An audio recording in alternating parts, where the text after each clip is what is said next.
Hi guys, welcome to my YouTube channel. My name is Moses B. Arthur. I am super excited to be coming your way today with another refreshing and insightful content.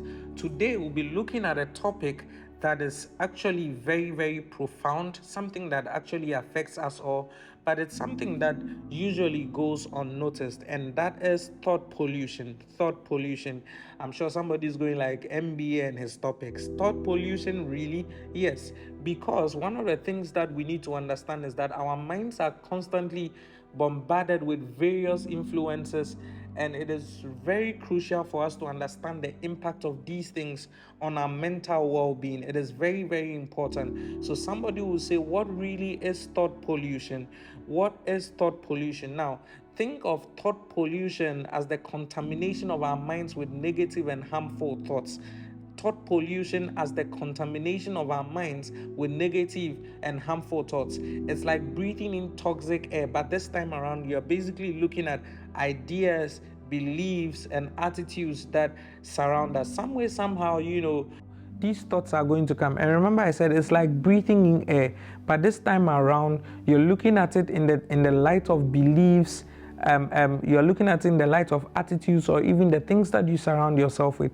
Now, the thing with thought pollution is that it comes in different ways. What content you're consuming, the people you're surrounding yourself with, and even sometimes the kind of internal dialogues that you have with yourself. And so, one of the ways by which you begin to deal with thought pollution is when you begin to curate your media content.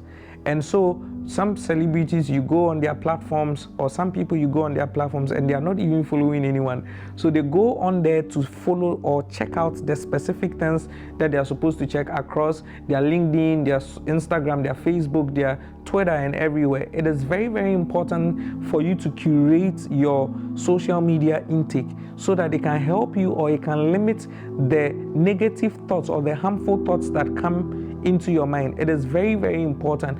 One of the things that also affects thought pollution is the kind of circle and the kind of people that you keep. Who is your friend? Why is that person your friend? Why do you have that person in your space? What kind of seeds in the form of words is that person sowing into your life? Is that person telling you that you amount to nothing? Is that person telling you that you are not enough? Is that person telling you that, oh, we are talking about people that will start business. I are saying you can you start business? All of those things, some way, somehow, they engineer you. And for me, the saddest part of this is that in my latest book, The 7 Universal Currencies, I speak about the compartments of the mind. And I speak about the conscious mind. I speak about the subconscious mind. And there's a part that people usually do not speak and talk about. I speak about the underconscious mind. Now, the underconscious mind is where when people start saying things like, oh, you think that you can do this business. You are not enough. You do it for us, all of us to see. You will fail. You see, statements like that, they go into your underconscious mind. The statements of pain, the statements of you are not enough, the statements that bring you to tears, all of those things, they are harbored up in your underconscious mind, and with time they begin to pop up in your subconscious, and then it begins to affect your conscious. It is very important. Then for some of you, the problem that comes with thought pollution with you is that you begin to have negative internal dialogues within yourself.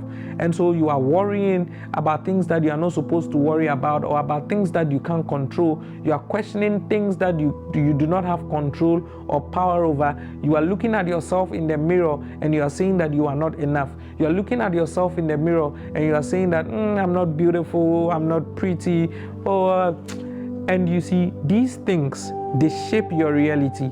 These things, they affect you. It is very important that you begin to undo these things.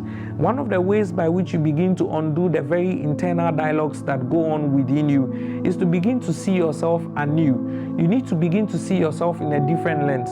When somebody says you are this, begin to see yourself as the opposite of the things the person said you are. It is very important. And you see, a very personal story for someone like me growing up, and a lot of people do not know this about me, but growing up, one of the things that I used to hear a lot about me was, you look like a rat. I'm like, me, rat? Is it? Okay. My biological mom will tell me that when she gave birth to me, she used to hear people say, hey, and I say cry, like you've given birth to somebody who looks like a rat. So you see, for someone like me growing up, that thing has shaped my thinking for a while. Thought pollution. And so the first time a lady said, Nana, has anyone ever told you you're handsome? It sounded like, oh, my friend, I beg, get out. You understand? Then I'm growing in the thing and I'm like, the first time somebody goes like, you have a very nice smile, charming smile. And I was like, oh, mom, me, smile, which smile? My friend, get out. It's not true. But a lot of you will not believe what I'm telling you, because as for MBA, when he shows up, he's speaking, he's connecting with people, he's taking pictures, he's photogenic. It wasn't like that. But I had to show up and then understand. Listen, nothing has a meaning except the meaning you give to it. If somebody says you look like a rat, that is the person's lens. I'm not a rat. You understand?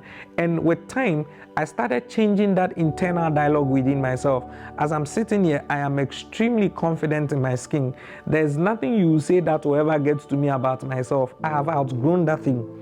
I will stand anywhere, I will compete with the best, and I'll never look down on myself or feel like I am not enough. I have outgrown that thing.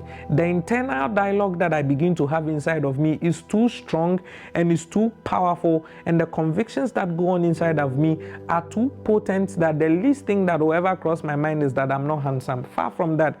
I know I'm one of the best things that happened to my generation. I know I'm one of the best things that happened to the world. I know I have such cute eyes. I know I have such pretty smiles. And these are internal dialogues that go on within myself. And I know that I am a man helped by God, and I am a big deal in my day. And I know that I am a wonder going somewhere to manifest and happen.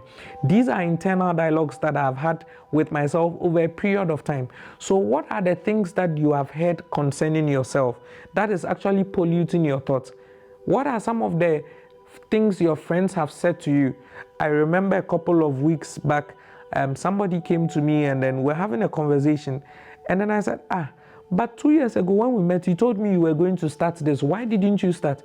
He said, oh, he spoke to a friend about it, and the friend said that this business, people who come from this particular tribe, if you start, you don't succeed. I'm like, wait, somebody could actually convince you that because of your tribe, you will not succeed. And you took it. These things, they pollute us. And so it is very, very important that you begin to channel the energies and you begin to channel the internal dialogue, internal stories, and the internal conversations that go on inside of you towards something that is positive. It is very, very, very important. If you read my book, The 7 Universal Currencies for Leveraging Anything in This World, I talk extensively about how you can program your mind for success. It is very, very important that you get and do away with thought pollution. Again, remember, you and I, we are not King Kongs. You and I, we are not Superman. You and I, we are not Wakanda forever. We are not superheroes. You understand? We are not extraterrestrial beings. We're human beings living in flesh.